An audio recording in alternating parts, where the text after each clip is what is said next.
இந்த தேர்தல் 3 மாடலுக்கான தேர்தல். ஒன்னு திராவிட மாடல், രണ്ടാമത് അടിമൈ മാഡൽ, മൂന്നാമത് സിനിമ മാഡൽ. അയാൾ എന്താ പറയുന്നേ? എനിക്കറിയാം എന്തോ കാര്യമായിട്ട് പറയുന്നു. ஒரு சினிமாக்குள்ள நீ டாக்டர் ஆகலாம், இன்ஜினியர் ஆகலாம், முதல்வர் கூட ஆகலாம். அரசியல் அப்படியே முதல்வர் ஆயிடுயா நீ. കോളേജിന്റെ പുറത്തെ മുട്ടി നിൽക്കാൻ പറ്റില്ല നിനക്ക്, മോൻ മുള്ളിപ്പോവും. ஜெயலலிதா ஆண்டின்னு சொல்லியிருந்தீங்கன்னா நீங்க ஒரே ஒரு பாட்டு தான் இருக்குது, தொட்டப்பட்ட ரோட்டின் மேல முட்டை போராட்டா, நான் தொட்டுக்கு சிக்கன் போராட்டா. யாரு அரசியல் பேசணும்? என் அளவுக்கு அரசியல் பேசிருக்கியாப்பா நீ? താൻ എന്നെ പറ്റി എന്താ വിചാരിച്ചേ? നിങ്ങൾക്കൊരു സത്യം അറിയോ? ഞാൻ ഒരു വലിയ സംഭവം. നീയാണല്ലോ കോടതി, ഓടാമയില്.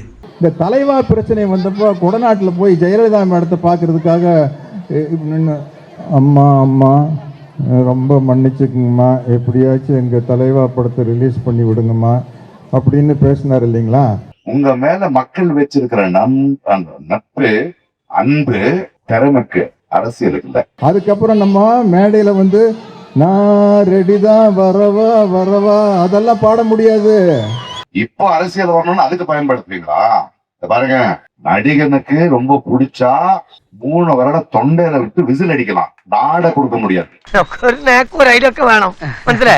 ஒரு மனுஷன், ஒரு தமிழ்நாடு முதலமைச்சர் பெருந்தன்மையா இருக்கிறாருங்கிறதுக்காக நீ என்ன வேணாலும் பாடுறது, என்ன வேணாலும் பேசுறது. നല്ലവരായി 2 ആൾക്കാരേ ഉള്ളൂ. ആരൊക്കെയാ? ഒന്ന് ഞാനും ഒന്ന് നീയും. കൂട്ടം വോട്ടായി മാറില്ല. തമിഴ്നാട്ടിൽ താരരാഷ്ട്രീയം അവസാനിച്ചു.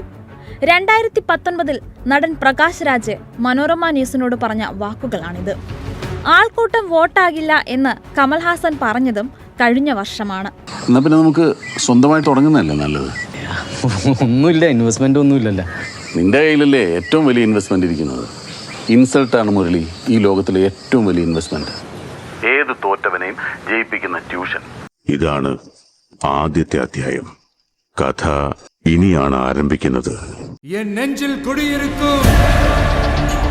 ഈ മോൻ വന്നതേ ചുമ്മാ പോനല്ല. തമിഴ്നാട്ടിൽ തമിഴക വെറ്റുകഴകത്തിന്റെ തേരോട്ടമാണ് ഇന്ന് കണ്ടത്. 100-ലേറെ സീറ്റുകൾ നേടി ടി.വി.കെ ഏറ്റവും വലിയ ഒറ്റക്കക്ഷിയായി. പാർട്ടി അധ്യക്ഷൻ വിജയ് പെരമ്പൂരിലും തിരുച്ചിറപ്പള്ളി ഈസ്റ്റിലും വിജയിച്ചു. മുഖ്യമന്ത്രി എം.കെ. സ്റ്റാലിൻ ഉൾപ്പെടെ ഡി.എം.കെ പ്രമുഖരൊക്കെ പരാജയപ്പെട്ടു. അണ്ണാ ഡി.എം.കെ 3ാം സ്ഥാനത്തേക്ക് പിന്തള്ളപ്പെട്ടു.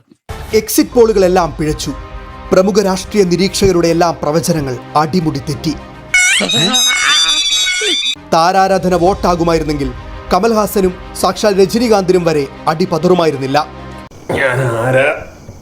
എന്താന്ന് ഇപ്പൊ പിടികിട്ടിയ மக்கள் விரோத ஆட்சி நடத்துற ஸ்டாலின் சார் வேணுமா? மக்களை நேசிக்கிற விஜய் வேணுமா? அவ்வளவுதான் இந்த தேர்தலே. உங்க விஜய்க்கு, உங்க அண்ணனுக்கு, உங்க தம்பிக்கு, உங்க பிள்ளைக்கு.